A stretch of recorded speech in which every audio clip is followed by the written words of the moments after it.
Hello everybody and welcome to Storm Reads, and today I am going to be talking to you about 5 books that I have read so far this week.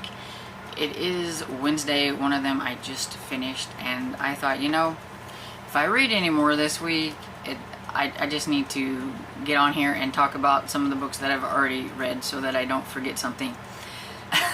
So yeah, the whole coming on here after I finish a book hasn't really been working very well. So maybe you'll have a couple of clips instead of a whole bunch of clips. And hopefully I can keep myself to not quite as long a video, because it seems like my weekly reads, they're always so long. And it's just because I ramble a little bit too much about the books. I know a lot of people say I don't. They like how rambly I am. Editing wise, it takes forever, and so I need to unramble so that I don't have to edit so much.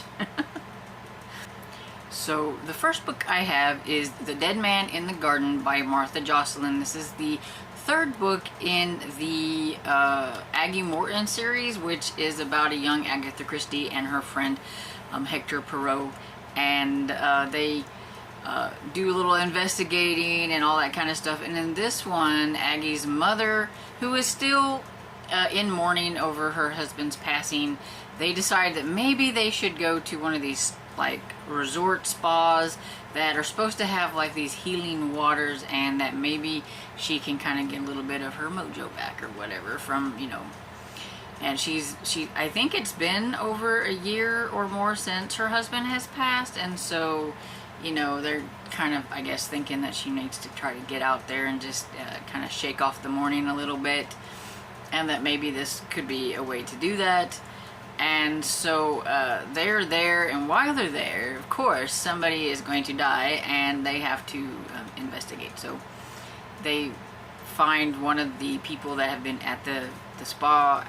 They find this person out in the garden, and they're not quite exactly sure how things happened or what happened. It kind of looked like he was scared to death maybe, or something like that. And so of course Aggie and Hector are going to do their best to try to figure out what is going on. Aggie Morton, after her ordeal in the 2nd book, she's just kind of a little bit spurred on by the mystery and the action of finding clues and all that kind of stuff. And even though she shouldn't, she still likes to do it because she's a kid, and they're gonna do things even though they promise they're not going to. But yeah, I thought it was cute. I give it 4 stars. I still think the very first one was my favorite out of all of them, and I think that was because it was the first time that I got into the series and everything, and I thought this one was still good, but I guess maybe it just, since it wasn't just that first fresh one and everything. I still love the narrator. Sarah English does a great job, and I do recommend that if you do like to listen to audiobooks, that you give this series a try on audio. I do think it has maybe some little illustrations and things in it, so it might be one of those that it's good to have the book and listen to the audiobook. The narrator though, she does Hector Poirot's little Belgian accent really well, and he's so cute. And that's probably one of my favorite things about this series, is because you get to hear his little accent and how he is, and you can just kind of picture this young Hercule Poirot and everything in Hector. Also, Hector is a whole lot easier to say than Hercule. I never can say it right anyway. Okay, so the next one I have is The Dangerous Lord by Sabrina Jeffries, and I've talked quite a bit about this one from probably even my first weekly reads to my 2nd weekly reads for the month of August. So I'm not going to talk a whole lot about it. You guys know kind of what my thoughts are on what is going on with this one, because I thought at first it was maybe going to be a marriage that was blackmailed into marriage, and then, you know, how things were going and progressing. But no matter how they got married, I don't really feel like it was a marriage of convenience. I still don't really think it was that much of a blackmailed into marriage. They really wanted to marry each other anyway. He just kind of forced her hand a little bit and everything, and because she needed money, and she has 4 brothers to take care of, and he could provide that. She'd already fallen in love with him before they even, but she was still upset with him, so she was kind of doing some things to aggravate him in the process of all of that. And there was also his past to deal with. He was so afraid that if she knew exactly what happened to him whenever he was 19, which made him run off to the continent and stay and be in to the United States and everything, and then join the army and all that stuff. He was a spy, and he did all these things, so he's very good at keeping things guarded and all that kind of stuff. If she knew exactly like what he done and everything, that she would not love him, and that she would like not want to be married to him. And even though he had feelings for her, he really needed a woman to produce an heir so that he could keep his inheritance stuff, because his uncle was trying to get it, because there was a stipulation in the will that if he's not married and produces an heir by like his 30th birthday or the end of his 30th year, something like that, that he would go to the uncle and everything. And so you have kind of that thing going on and all that kind of stuff. And I really liked it. Their banter back and forth and all that stuff, and the sexual tension between them and everything, it was just really good. I really liked it. I would think maybe on the, I don't know, Steam scale, it might be like a 3, maybe. I don't think it was too bad, but I just really enjoyed this one, and so I'm giving it 5 stars. I just love Sabrina Jeffries anyway. So let's see, what was the next one? The Highwayman by Kerrigan Burns. It is the first book in the Victorian Rebels. I've never read this author before, and this is a reread. I've never read this author before, but they were doing, there's like a whole list of like buddy reads that they're doing for the romance readathon. If somebody wanted to buddy read something, you put it on the list. If they got enough like stars by it or whatever, hearts or something, then they would add it to the buddy read list. And so this was on there, and I thought, you know, I'll give it a try and everything. I've never heard of this. Everybody was talking a lot about it, and I thought it was okay. Everybody calls it a dark historical romance, and so maybe I don't care for dark historical romances as much as I just like my light and fluffy ones. I don't know. I liked it to a certain extent, but overall I think I give it about 3.5 stars maybe. And I feel like I'm not doing very good with the buddy read section, that the books that I picked out, because, well, the madness of Lord Ian Mackenzie was on there too. And so, but anyway, in the beginning it is about Dugan Mackenzie, because, you know, that's like a popular Scottish name. And Farah, she couldn't say like what clan she was from or anything, and she was orphaned, but there was something about her past and everything that she was in danger if she ever said anything. When they first met, I believe he might have been 13 and she was 8 or something like that. And then it kind of progresses a little bit, and they're little kind of falling in love as like kids or whatever, and they do like a little hand fasting when they were a little older. I think she was 10 at that time and stuff. But then something happened, and she comes crying to him, and he wants to take her out of the facility that she's in because somebody was trying to do something they shouldn't be. And so he tries to sneak her out, and they get caught. And then you don't know what exactly happened after that. Then it goes to her being, I think it's 17 years later or something like that. And so she's quite a bit older, and she's actually working for, I think, Scotland Yard or something like that, as like a note taker for this officer, because like he doesn't want to retire, but he's having a harder time with his eyes and things a little bit, or some things like that. And so she's been, she takes the notes when he does the interrogations and things like that. So I thought that was kind of cool that she was allowed to do that and everything. But then there is this guy, Dorian Blackwell, and he is the devil or something. I can't remember what they called him, but nobody thinks he's a very nice man. He's a highwayman, okay, because you know this is the highwayman, so he's the highwayman. And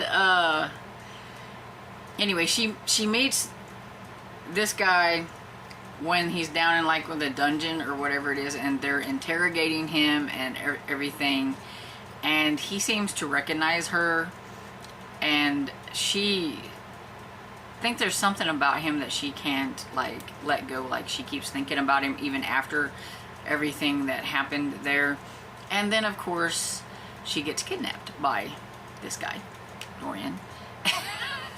And she is kidnapped and then forced into like marrying him and stuff like that.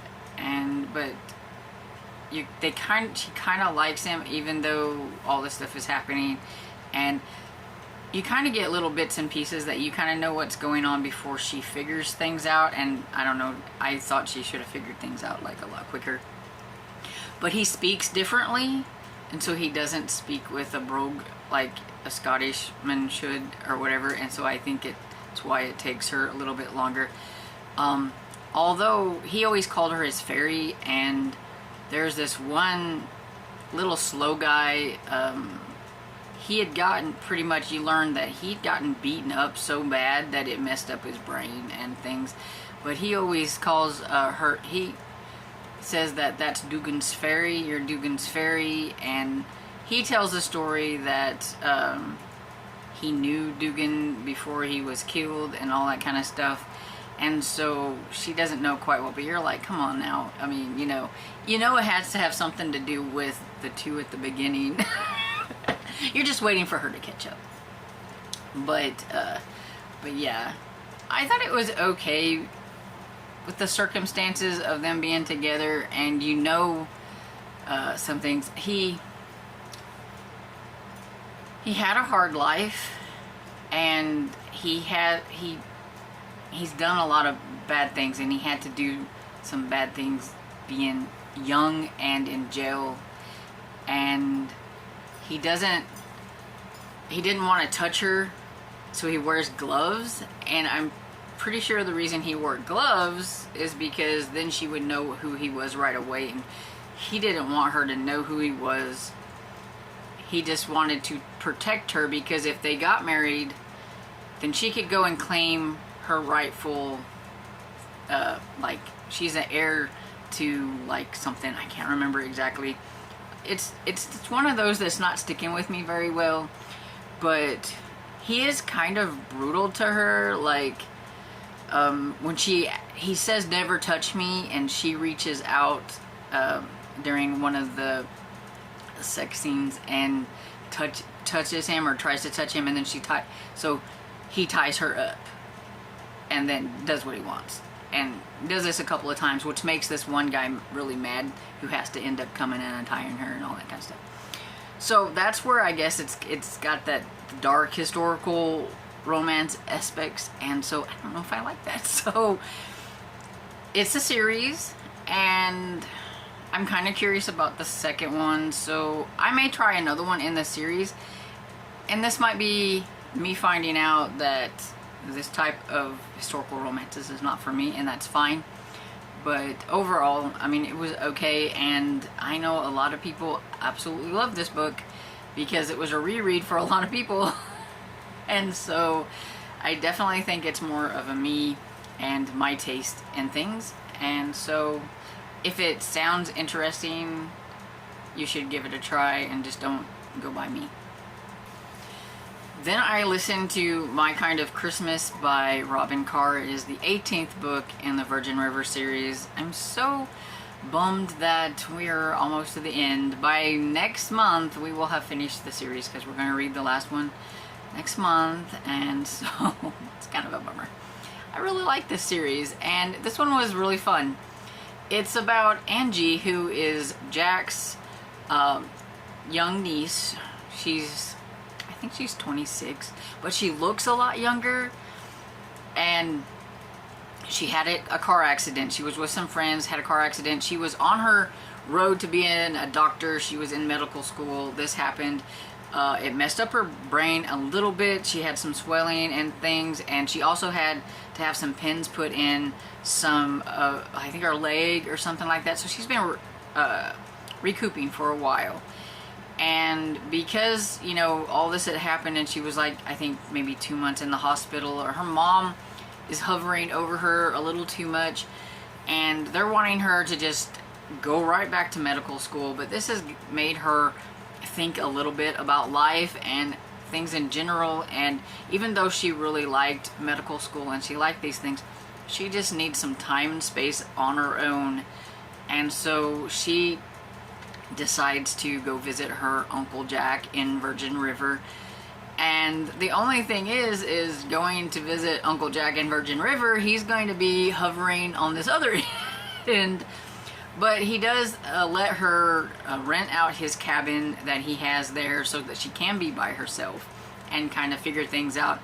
But she meets Patrick Riordan, who is, I think, the last Riordan maybe to land a woman from Virgin River, because there's been quite a few of those brothers. And I don't know if he's the youngest one or what. I'm not quite sure. There's been a lot of them. But anyway, he's been kind of more the reliable one out of all of them. And he was a fighter pilot, but he is on leave right now trying to figure out what it is he's going to do with his life, because he was, him and his buddy, his best friend, were fighter pilots, and his best friend got shot down. And so he's kind of mourning the loss of his friend and trying to take care of his friend's wife, and he had a 2-year-old and everything. And so it's emotionally, he's got PTSD and he's dealing with things. But so does Angie. Angie has her own type of PTSD that she's kind of dealing with the accident and all that kind of stuff. And so, of course, they meet and have their little romance, and it was kind of cute. Especially whenever you've got, you know, Uncle Jack. And you don't just have Uncle Jack, you have Uncle Mike, you have Preacher, you have all the guys that, you know, you have his brothers, you know, and everything. And it was so cute when he says that he thinks that in his head he's going to marry his friend's wife. That's, you know, because he told him he would take care of him, but I don't think in his mind he was thinking you can take care of your best friend's woman and child without marrying somebody you don't necessarily love. That they were like really good friends. And, you know, she's grateful for him to be there to, you know, whenever, you know, she needs somebody to talk to, but I don't think she even thought of him, you know, like that. Then he meets Angie, and they have like this really good instant connection and everything, and he's pretty much fallen for her, but he keeps telling himself in his mind it's just going to be a fling. He told her it was just a Christmas fling, and everything. And his brothers taking, and all the men actually, I mean, it wasn't just the brothers and everything, when they were out there taking bets on how long it was going to take him to realize that that he was gonna be coming back. He was they were taking bets on how long it would take him to decide and make up his mind, because they're like, that boy is smitten. And it was kind of funny. But yeah, I really liked it, and I think I will give this one 4.5 stars, maybe 5 stars, somewhere around there. I really did like it. And so this whole series to me has just been a lot of fun and everything, so I'm going to really miss it when we get finished with it. Then the last book I have to talk about is Unmasking the Duke's Mistress by Margaret McPhee. And this one is a Harlequin historical. It is, what is the number? It's in here somewhere. I know what it is. It is 1069. It is the first book in the Gentlemen of Disrepute. And this one is about Arabella, who has fallen on hard times. She was married, her husband has died, and she doesn't have a way to support him, to support herself, her mother, and her child. And so she has resigned herself to going to a what do they call them then? A brothel? Or it's kind of like a brothel, I guess. It's Mrs. Silver's house, Silver's house of pleasure. And she knows that she can make a lot of money there, and so she's fallen on very hard times. And so the Duke of Earlsford, anyway, Dominic, he is on his way there.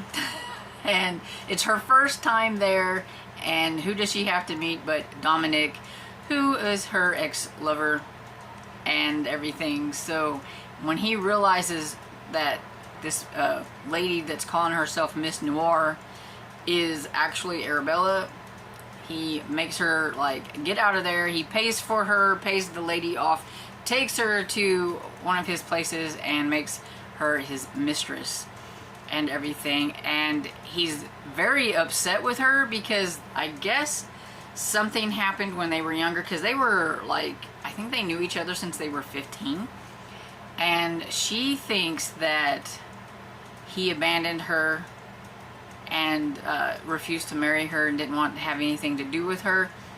He thinks she ran off and married this other guy.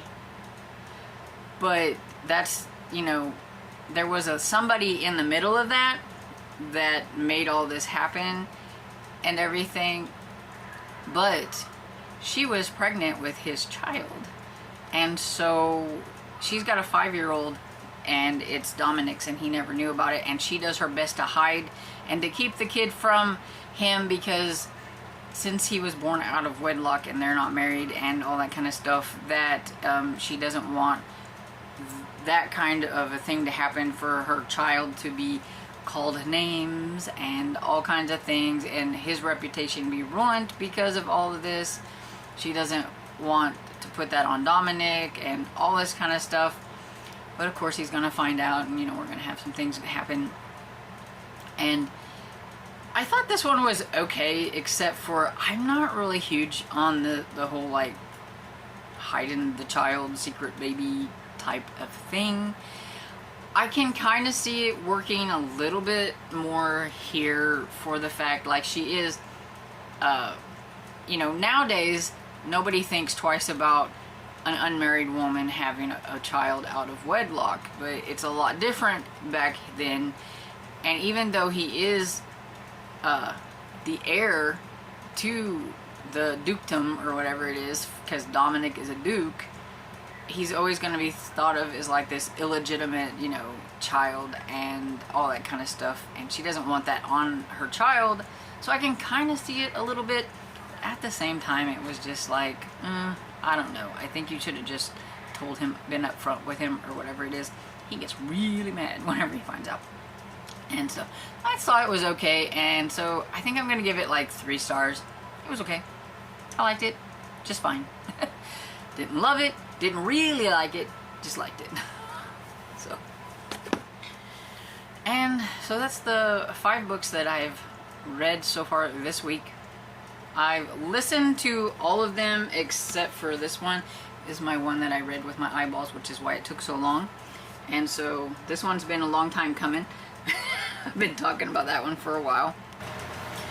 Hello, so I'm back again with several books to talk to you about. So clearly I'm not very good at making clips.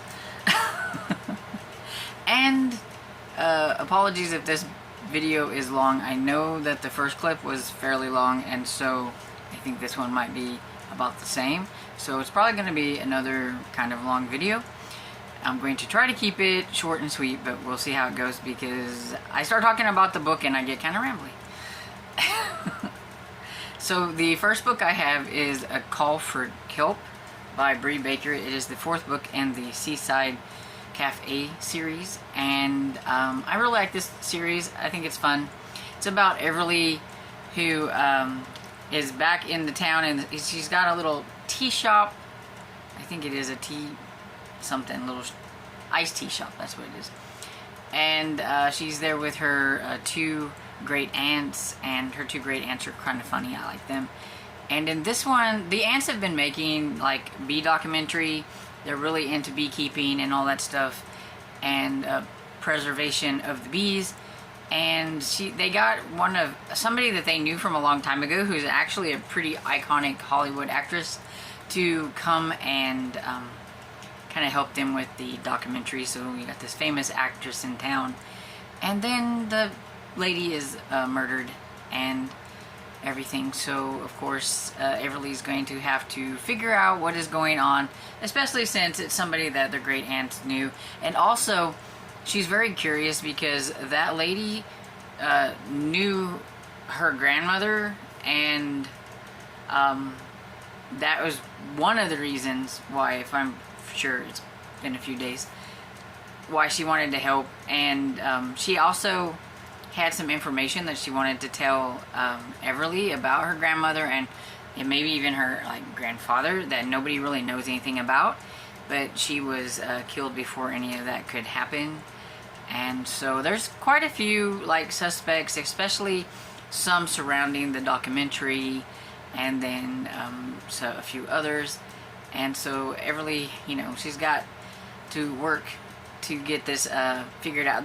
Somebody's sending her some notes telling her to stay away, and of course Grady, who is the policeman that is kind of slowly becoming, I think, going to be the love interest. It's just been, a little slow, which is fine. I don't think they need to latch on to them right away in a cozy series. It's headed that way, and there's no love triangle, which I like. So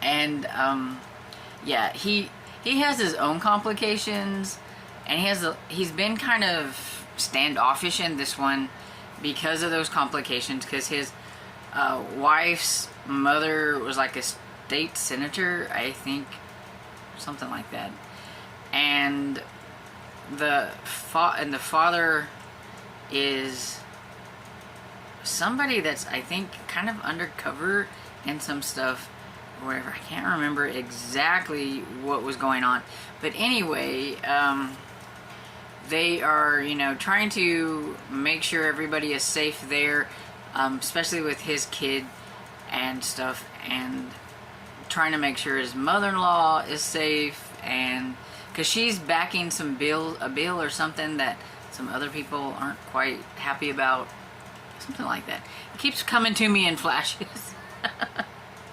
But anyway, yeah, I enjoyed it. I give it 4 stars. And so yeah, I can't wait to get to the other ones. There's only 3 more to go, and then I know that this series is finished.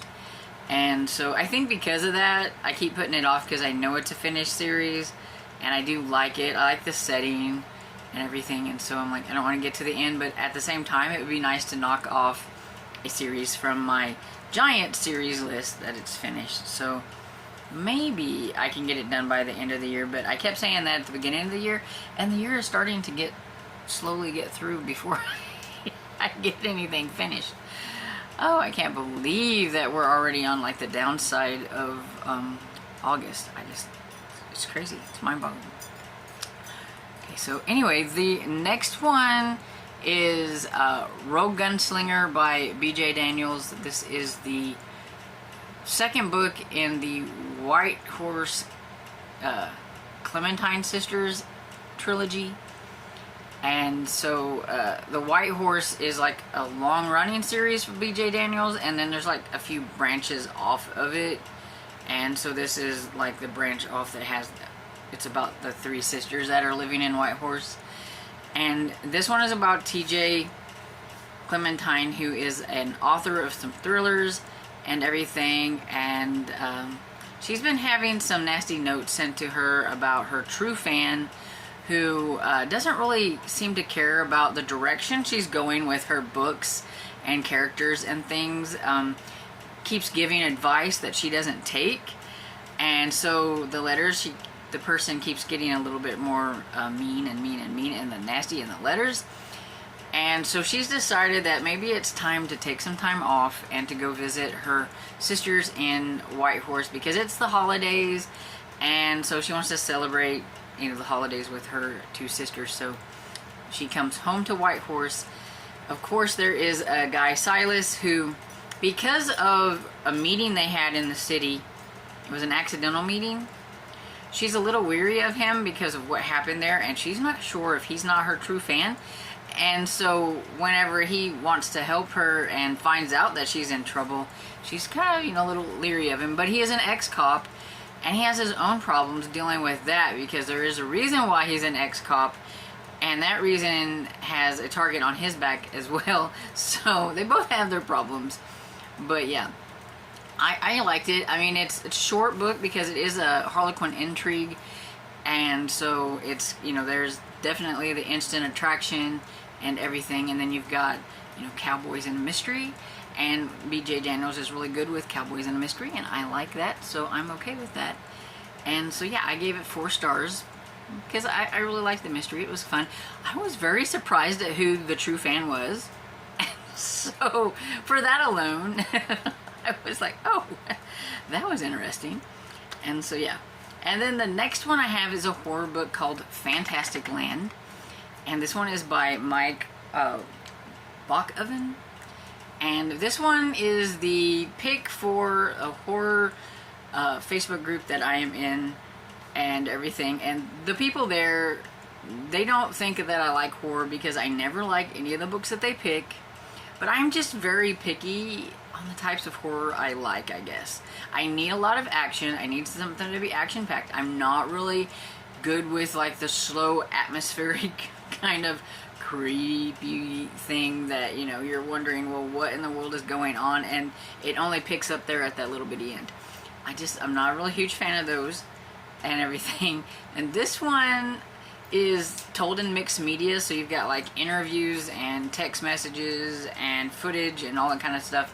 So I think that made it a little bit more interesting, and I listened to it on audio, and I listened to the other 2 on audio. This is an audio week, and so it is narrated by Angela Daw and Luke Daniels, and I think that helped because Luke Daniels is one of my favorite narrators, and so yeah, that really made it good because he did most of the narration, and then if there was a female, then we got the female one, but he did like the narration and then the guys' voices, and then she did the female voices or whatever and stuff, so it was pretty cool.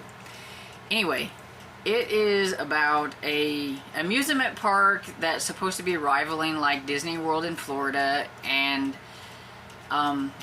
though it's different, there's some things going around with it and everything. And then Hurricane Sadie comes in, and they weren't prepared for how bad that it was going to come inland and to where they were, and how much flooding and damage and everything that was going to happen with this hurricane.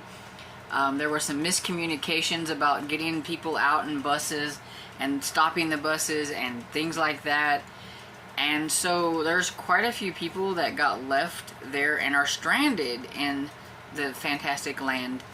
And they are there for quite a while. I mean, it's not just a couple of days. Nobody can get to them because of the flooding and everything that's going on. There's no foreseeable evacuation, and it's, I would hate to think that people would be like this, but it is how it is. Your primal instincts kind of kick in, survival instincts kick in, and you will do pretty much whatever to survive. And there were some pretty gruesome things that happened. Now, I do think that there were a few psychopaths in the mix of all this, but I do think there were also a lot of them that were just trying to survive. But it does, you know, you put like a group of people, they split off into teams. I mean, they even had names for them. You had like the pirates and the, oh, I can't remember what the other, but they had all these different names. There was the archers, because there was a group in there that were really good with the bow and arrow and all that kind of stuff. So you had these groups, and they were just going at, you know, trying to survive all the like snack stands and everything. It was who could get all the food. There's only a limited supply of water or whatever, you know. There's all these things going on, and it's you're learning about it through all these documents and everything, and interviews of the people that survived, and trying to figure out what in the world was going on there and why did these people act the way that they did, and all that kind of stuff. And so yeah, you're getting everybody's kind of perspective on things. I said it was kind of like Hunger Games, but more brutal and gory. Definitely more adult. And there were young people there, but there were also, you know, other adults and things there. And yeah, it was just kind of a free-for-all with these groups, and I liked it. I thought it was pretty cool. And so yeah, I give it 4 stars. I thought it was pretty interesting. So I told Mel that runs the horror group not to faint, because I liked one of their picks. So I can't wait to discuss that one with them later on in the month. We usually do it on the last Sunday in Facebook Messenger. We all get together and chit chat on there, so that'll be kind of fun. But yeah, I'm glad at least I liked one, because I haven't liked one in a while. And so the next book that I have is the 3rd Clementine sister book. So we have White Horse Clementine sisters, and so this one is number 1815. At least I have the number on this one so I can let you know. These are fairly newer. Yeah, 2018. I could tell by the design that they were, you know, fairly a new kind. Gotta work on getting the sticker off, so just ignore that. This one is a Rugged Defender, and this one is about Cleo, who is an investigative journalist, but she's kind of on like hiatus and stuff, and she's, of course, it's still during kind of like the holiday time in this one, and even though it doesn't really look like Christmassy or anything like that, it is during the holidays. And so of course she's still there with her sisters in White Horse.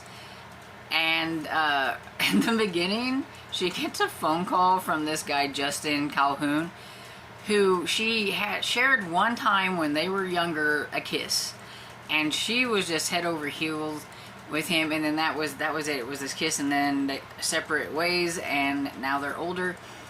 Well, since the other 2 sisters have somebody, I think they're trying to play matchmaker a little bit, and they told one of them called him and told him that she was in trouble, and gave him her number to call her.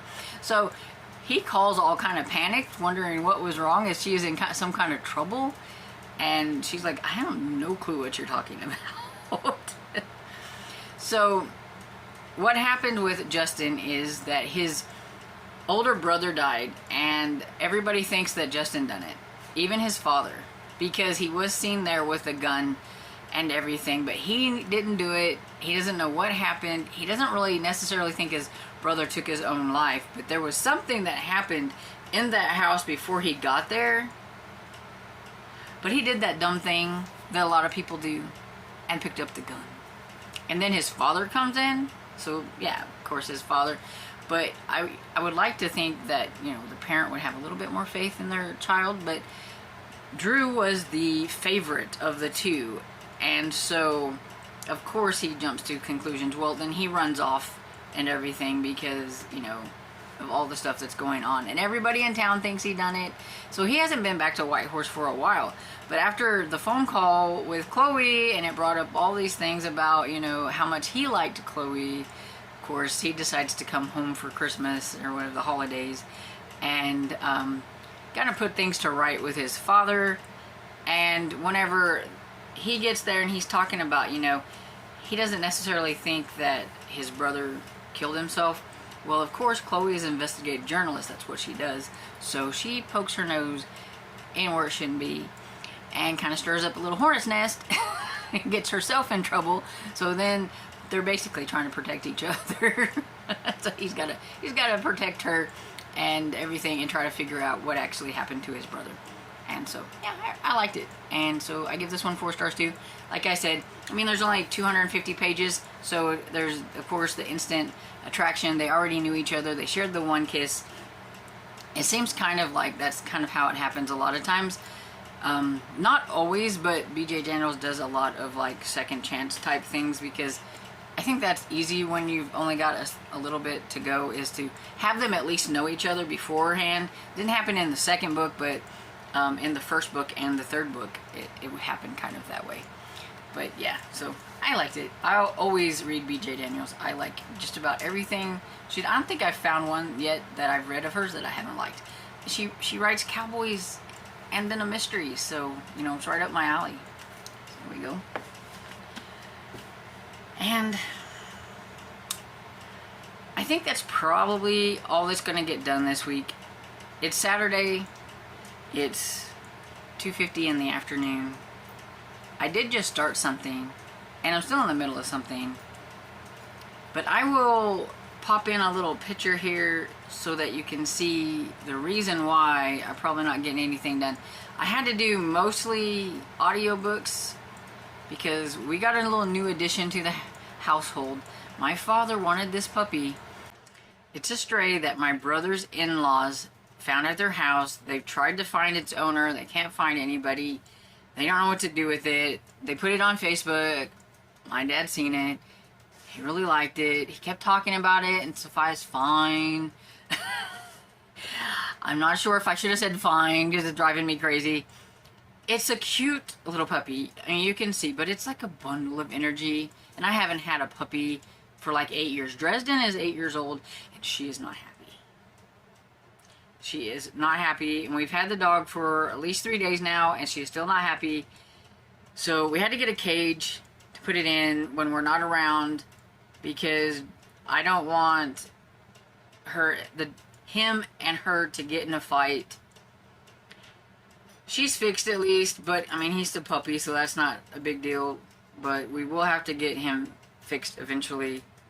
We're gonna have to take it to the vet eventually too, because we need to know like how old it is and what it is. I did a Google Lens on it, and Google Lens said that it could be an Australian Shepherd, but it also said it could be a collie mix. So I don't know, but it's fuzzy and it's cute, but it's a pain in the butt. And his name is Rascal. That's what Dad named it. And so yeah, so I have a little footage of it running around while I had it on the leash and everything, but it was really hard to take video of because the thing just darts around, and trying to hold on to the leash and take a video at the same time just wasn't working, but I tried to get a little bit.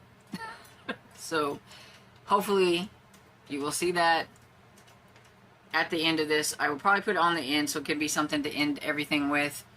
And I'm just going to go ahead and shut this like reading vlog off now. If I finish anything, just put it on the next one, which I don't really see that I'm going to. And so if you've read any of the books that I have talked about this week, there were quite a few of them actually, but some of them were shorts, some of them I've been working on already. But anyway, let me know what you think about them down in the comments. And I hope you guys have a great week. And if you like this, please give it a thumbs up. And subscribe. If you haven't subscribed yet, I'm trying to get to 1,000. So I would really like to get to 1,000 by the end of the year, but I don't know if it's going to happen. But if you haven't, subscribe. It's free. Doesn't hurt anything. Anyway, see y'all later.